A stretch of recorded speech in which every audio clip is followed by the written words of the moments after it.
just woken up, and it's not at a time I wanted to wake up. It's 4 a.m. and I had a really poor sleep, which is not so good. And it's been concerning me because since I got back from holiday, I haven't been feeling the same. I've been feeling a bit flat mentally.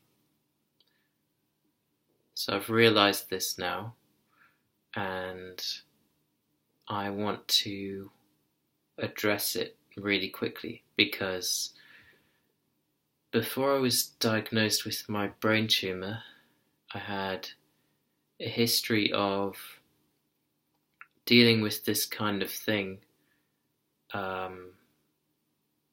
through having problems with food. So I would be really obsessive.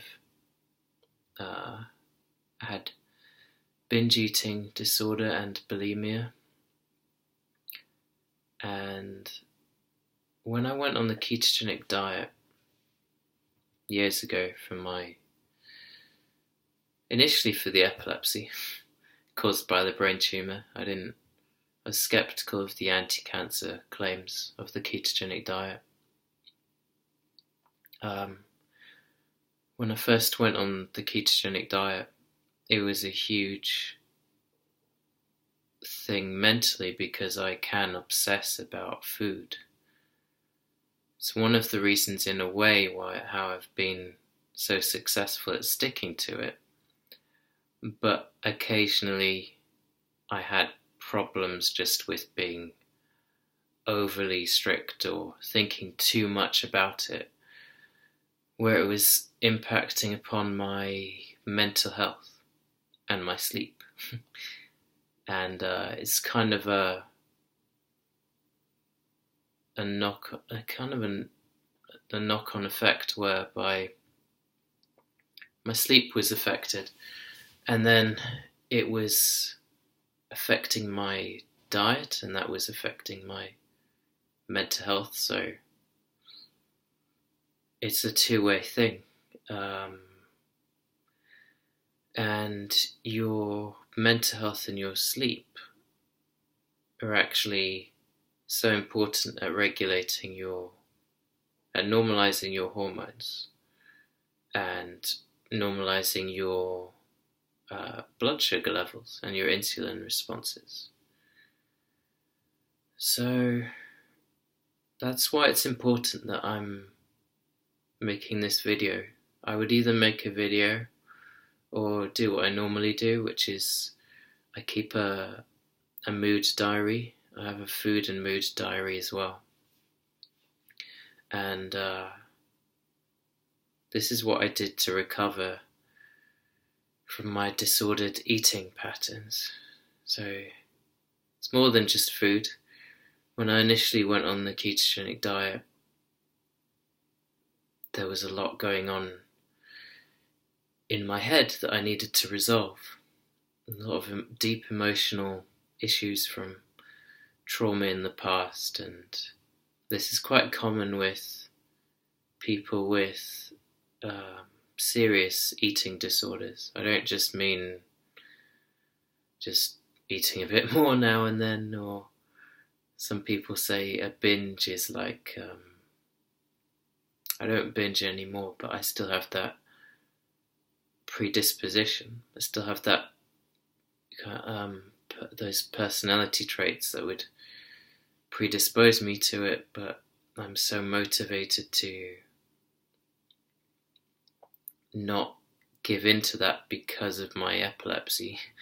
Because if I make even slight changes to my diet, I have increased seizure activity, so that's the best motivator. But if I didn't have that, I probably would give in to my tendency to binge and to make myself sick after.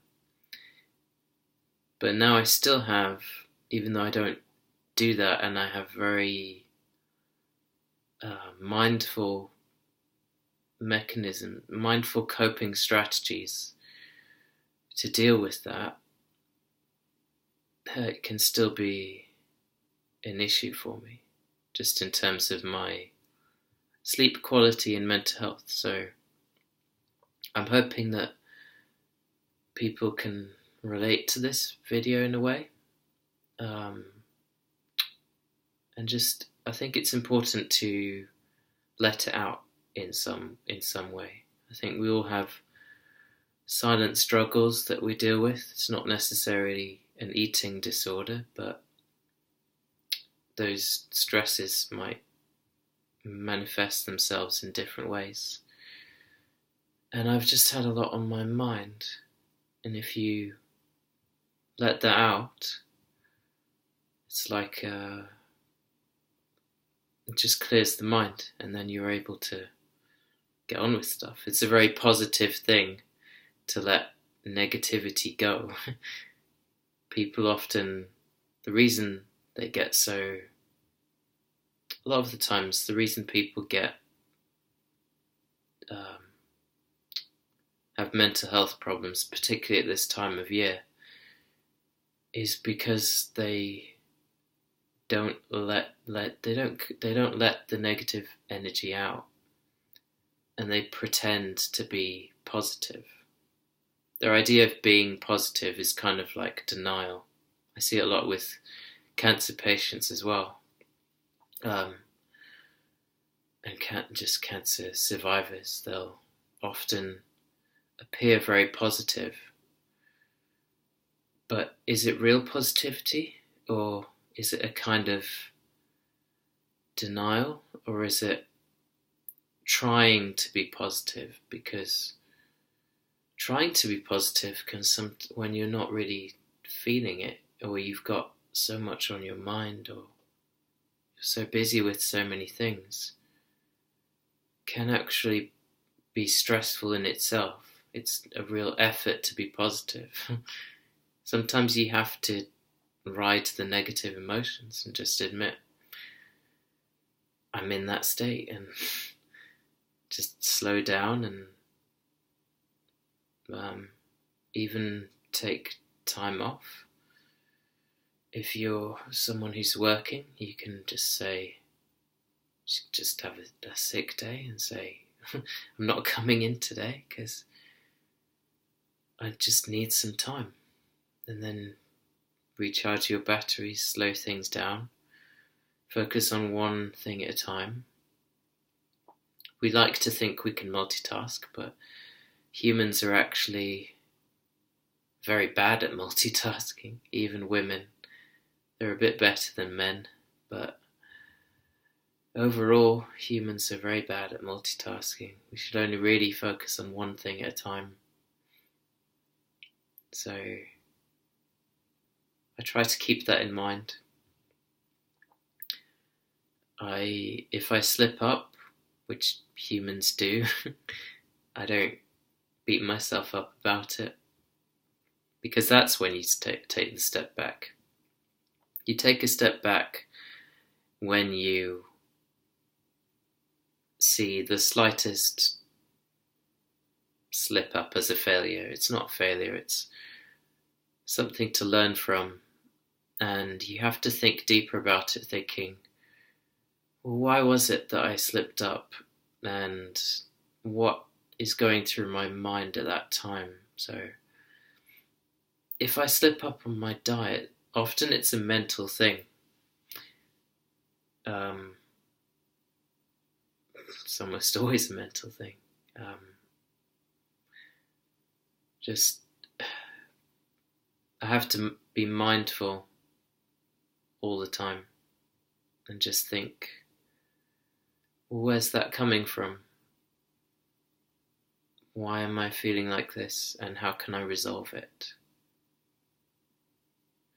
I used to get into patterns where it's kind of like my brain would just shut off, and I would just do a proper binge where you're not really thinking about it. It's that chemical desire you get from food, just you can get those. It's trying to replace something that's missing from something else. You can get those feelings, that kind of high you get from temporary high that you can get from binging, you can get from other things that are missing in your life.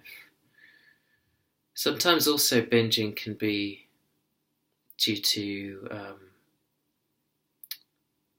micronutrient deficiencies.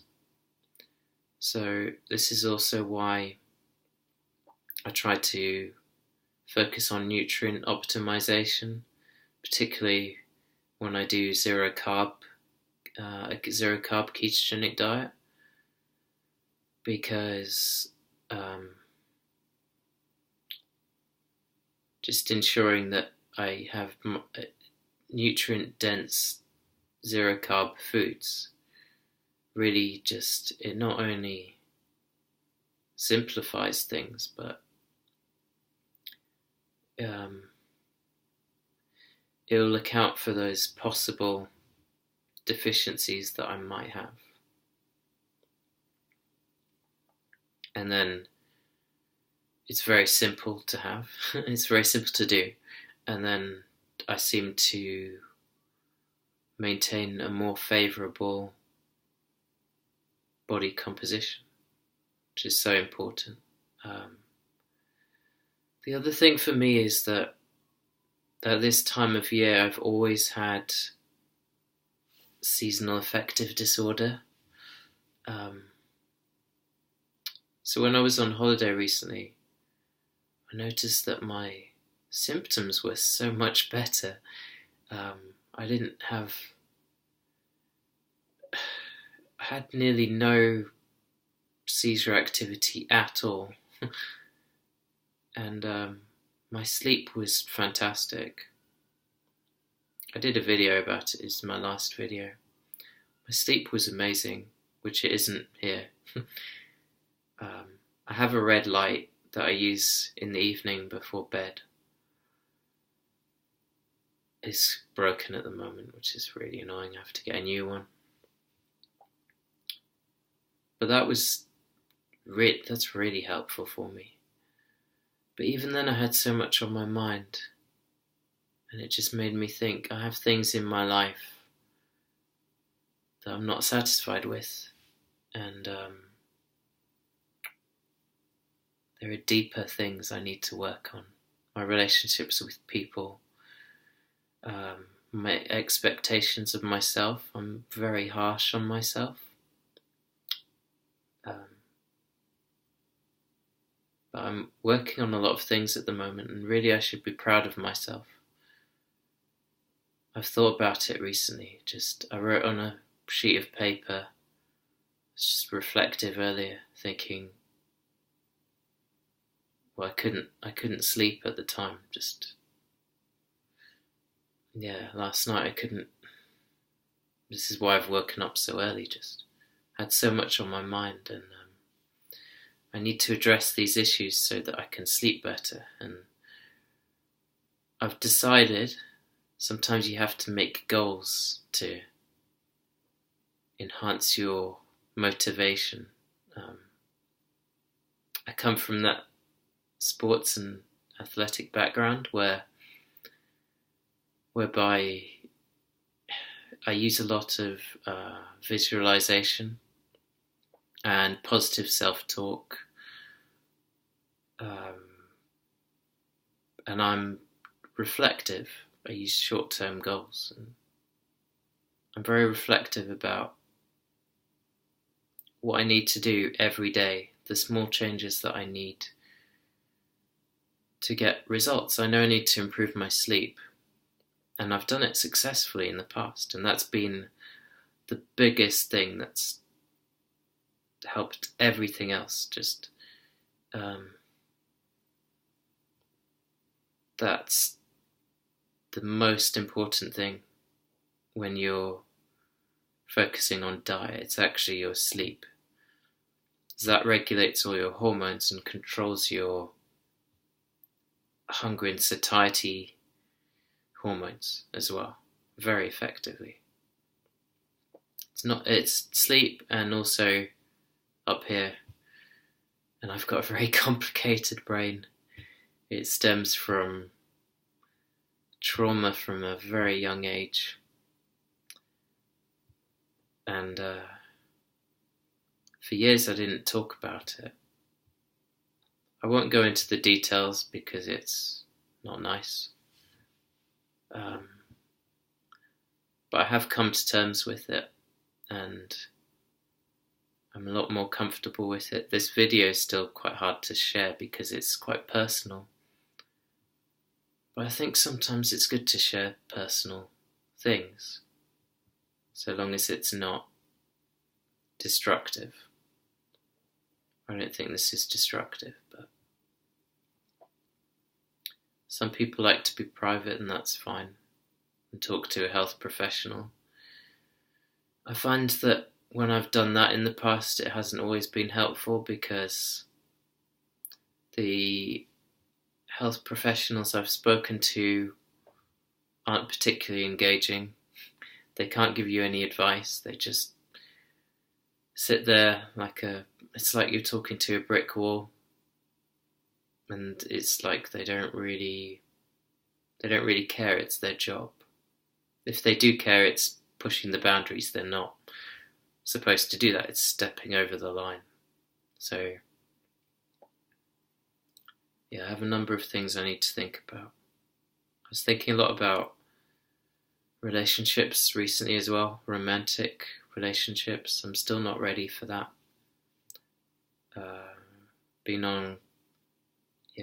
I just had experiences recently that made me think I might be, but I'm still not. There's still stuff that I need to work on to do with me. I want to be happy with myself before I get into that situation, and it also needs to be with someone else who's happy with themselves too. I don't want to be someone who's saving someone, and I don't want someone to save me. That's really important to me. I want to be confident in myself, and I want to be able to I want it to be a two-way thing. I want them to be able to care for me, and I want to be able to care for them in the right way. And I want to be comfortable in the fact that I'm controlling my health, because if I feel like I'm prone to slip up and get into a negative mindset, I think that could be destructive for myself. And I don't want to slip up because that makes me think about recurrence and all those things that I don't want to think about. So if I am able to control my sleep, I think that would be the biggest thing. So from now on, I'm going to give myself a challenge, because that helps. From tonight, so even though it's 4 a.m, I'm going to not go to sleep again, because I could so easily, my bed's just there, I could so easily just get back to sleep, mess up my sleep cycles even more. But I'm not going to do that. I could so easily spiral into a negative cycle, but like I said, I'm not going to do that. Sometimes you have to stop and say, okay, I've messed up, but from now, not tomorrow or the next day, from now, right now, I'm going to fix it, and I'm going to go on a roll. And I know that I'll have potential slip-ups, but I will think of ways to manage this. And every evening I will attempt to either do a video or do some writing about my experiences with sleep. And I find it useful with sleep to take magnesium at least a couple of hours before bed, and in the evenings as well, because it gets dark really early now. It gets dark at 4 p.m, which messes me up too. I need to have a strategy whereby I am able to just slow down and be mindful, focus on my breathing, focus on my thoughts, think about how that day went, and think about the next day. Do some free writing, where I just write until I can't write anymore. So everything comes out my head. All those thoughts they come out my head and onto the paper. It's a useful technique that I've used for a few years now, which helps me to sleep a lot because I can get lots on my mind. So yeah, I'll do that, and then I'll write about just how I've slept, and my sleep quality. And I'll be strict with my diet again. I kind of not slipped off, but because I never do. I'm still on a strict ketogenic diet. And it's a 4-to-1 at the moment. I've needed to go back to a 4-to-1 ketogenic diet from a 3-to-1 ketogenic diet. In the winter, I see, interestingly, whenever it gets to the winter time, I seem to need to switch back to that 4-to-1, 85 to 90%, sometimes 90% fat, and the rest is protein. Occasionally I have a few olives, because I like olives, and I tolerate them very well. But yeah, in the winter I need to be more on a zero-carb ketogenic diet, which is 4-to-1. I've tried several times to add different foods, but it always gives me problems. The other thing is that because of my history with disordered eating, just really simplifying my diet is the best thing. If I try to overcomplicate things, I can run into problems. If I try to add carbs, I can run into problems with overeating and kind of self-medicating medical mental problems with food, which isn't helpful. Same goes with sweeteners. I can't have sweeteners because it stimulates those reward centers in my brain. I think if you have a history of disordered eating, it's probably not the best idea to have those foods, any kind of sweetness. So the closest thing to sweetness I have is I drink a cinnamon tea, and it's actual cinnamon. It's not in a tea bag or anything like that. So I'll do that, but the main thing is being mindful. If I have that feeling, often you might have a very stressful day. It's so common for people to have a busy day, and then they'll come home and they'll just try to medicate with food. But best thing to do is to be mindful before you get home and think, okay, how do I break this cycle? What's going on mentally? And how can I manage that? It's not all food related. It's nothing to do with the food. It's to do with how I'm using food. And you'll often find that people, when they binge, or not necessarily binge, but when they have these foods for comfort, with comfort foods, when we use food as comfort rather than nourishment, which is ideally how we should be seeing food, it's just, we often eat too quickly as well, just to get that kind of buzz. We just don't stop eating. It's not mindful, it's just shoveling the food in and getting that buzz. Just make an effort to slow down your eating. And another thing that I have to do is just, I can't not do it,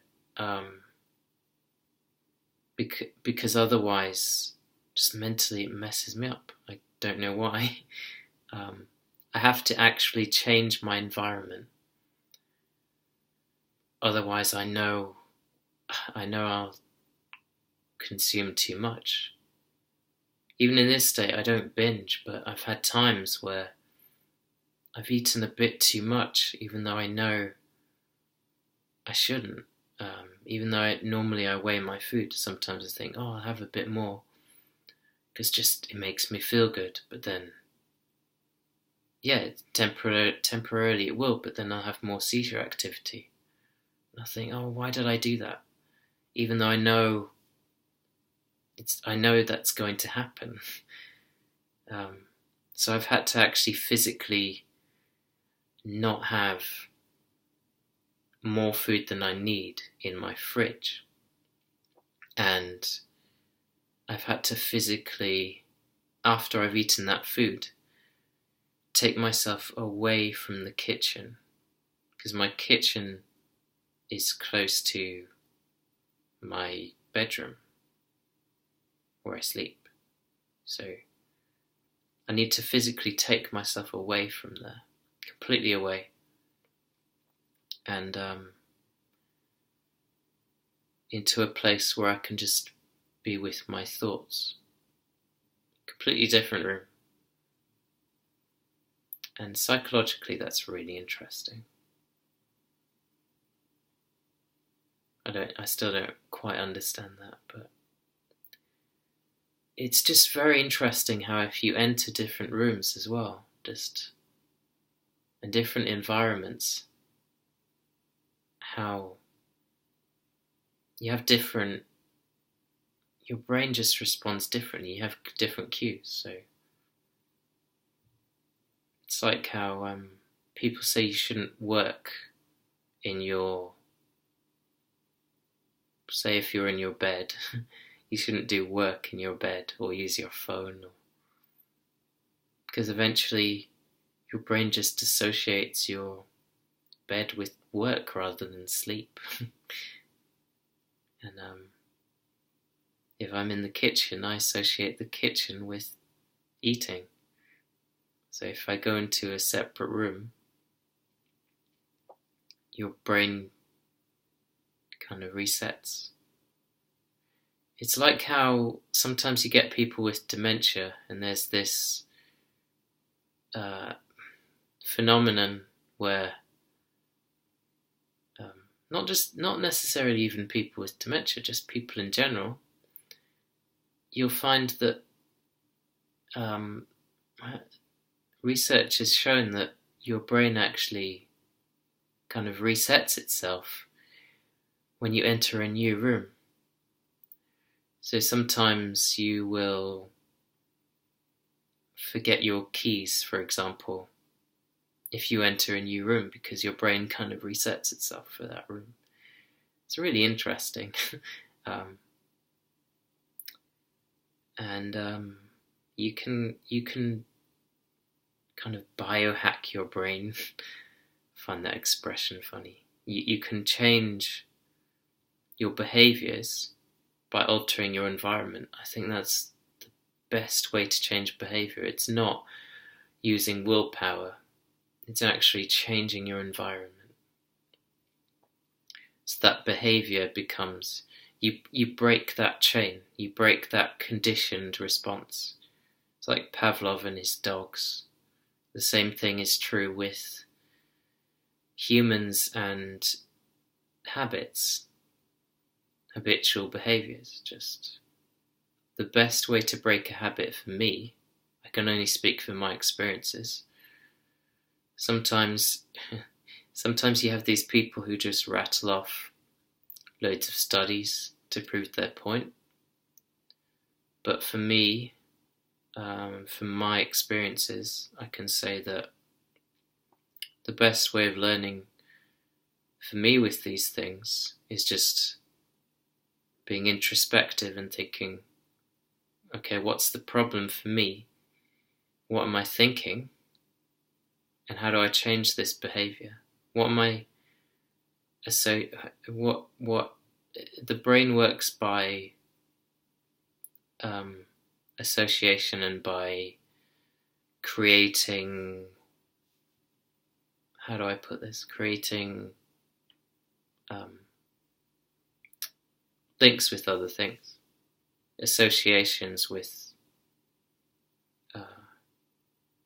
It's just the brain works by linking things together, not by just randomness, I guess.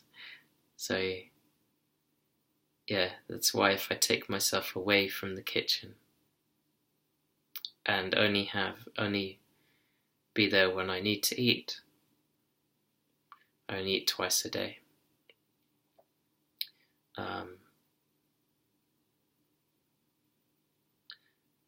Yeah, just the difficulty with our environments these days is that we have food everywhere. And on a ketogenic diet, you don't get properly hungry. You do get hungry, but not in that kind of way where you crave things.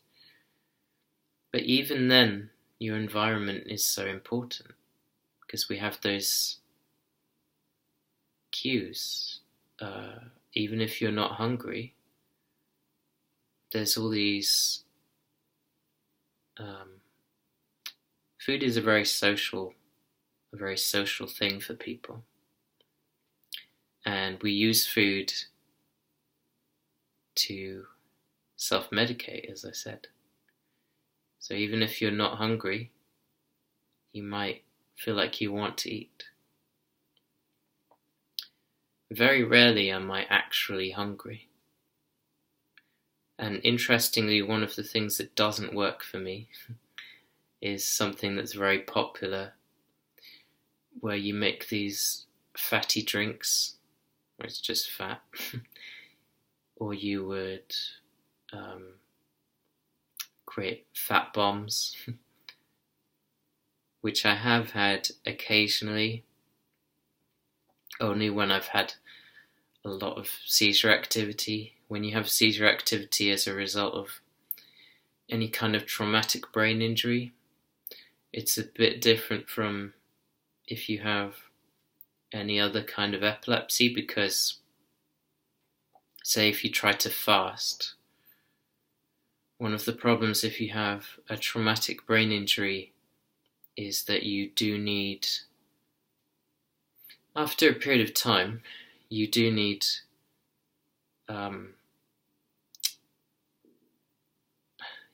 some energy for the brain. Just you do need some fats just to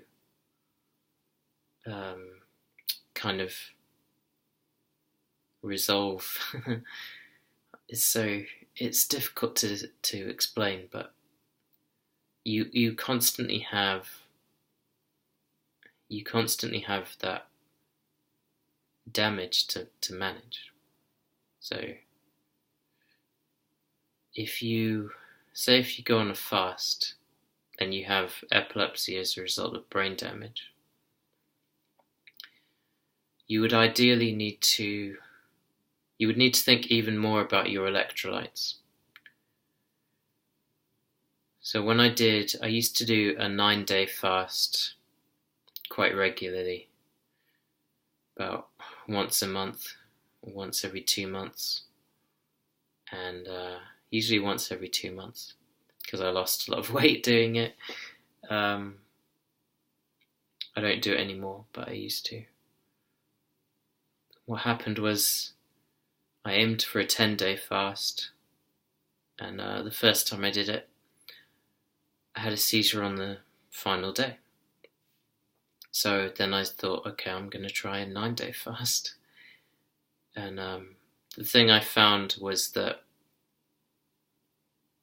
I had problems with seizure activity as I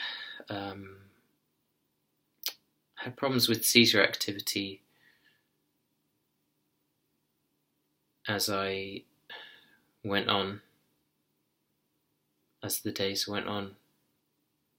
So I found I had to account for that by adding sea salt to my water.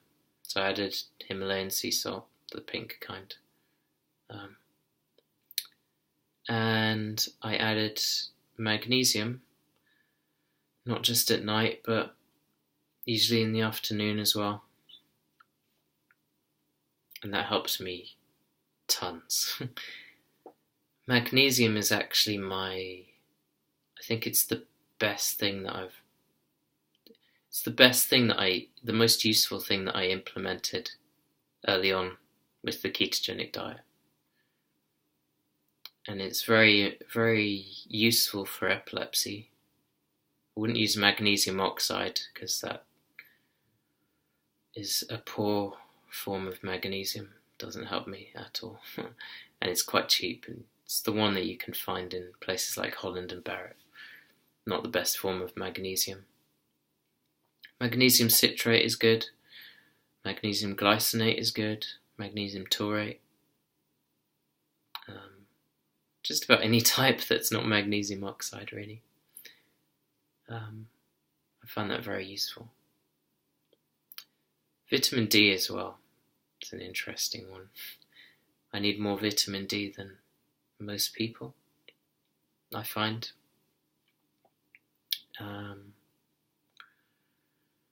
Also fish. I eat a lot of oily fish. But I can have problems with salmon, which is interesting. So I stick to sardines and mackerel. Don't have any problems with that. But I had problems with salmon recently, which is interesting.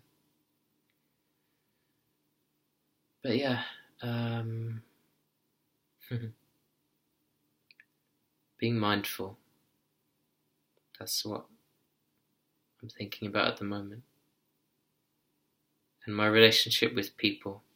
I've got an interesting experiment I'm going to do at university to deal with that. Just interacting with people, meeting new people. I've got a game that I'm going to play. Just it's very difficult to just talk to random people. So there's this game I like to play called Subject Scrabble. I don't know if anyone else does it, but I really like playing Scrabble, and I find that people often cheat with Scrabble, where they make up these words that they think might be a word, and then it turns out it is a word.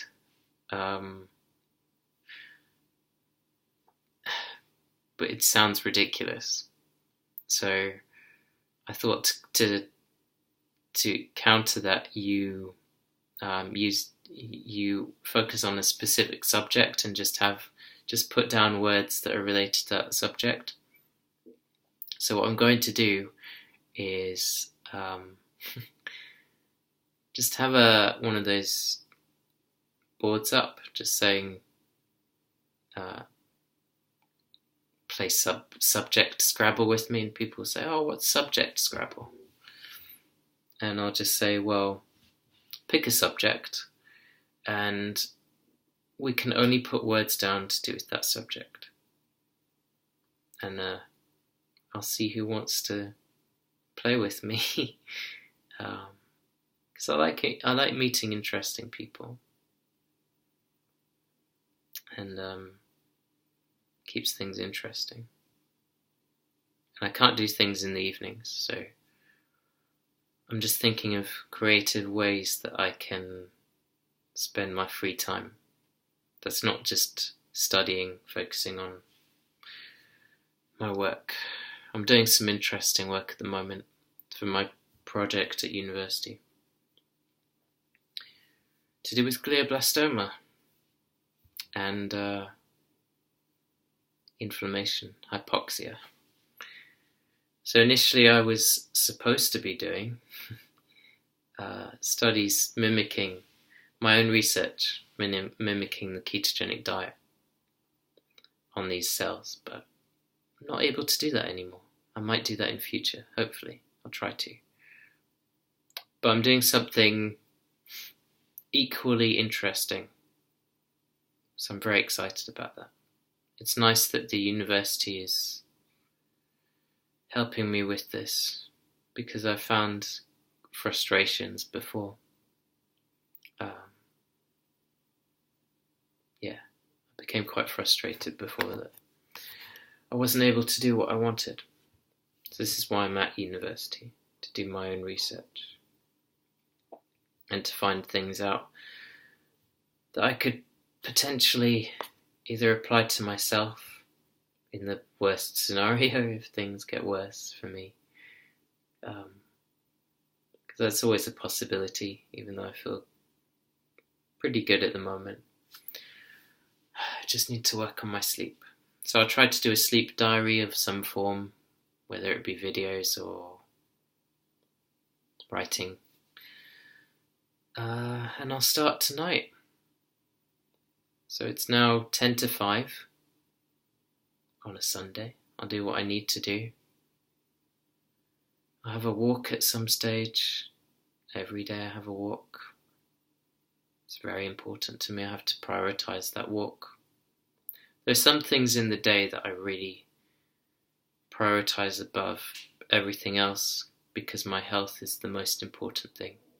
So even if I have a busy day, I make sure I do those things, because it's so important for my health, mentally and physically. And I think that's what we all need to do. We need to slow down and think, spend time with ourselves, time away from social media. That's been a problem of mine at the moment as well. I've been sucked into that, just where I use it too much. So I need to limit my time using social media. Again, it's a need for something else in your life, and you're trying to fill it in other ways. So I'm being mindful of that now. And I actually feel much better after doing this video. We all have our struggles, and we're all flawed in some way. But if we accept those flaws and accept that we are imperfect and we have struggles, then we can overcome those struggles, and we can be the people we want to be. So I hope you have a good day if you're watching this, especially if you've come to the end, because I've just kind of gone off on tangents and just keep going on about stuff. But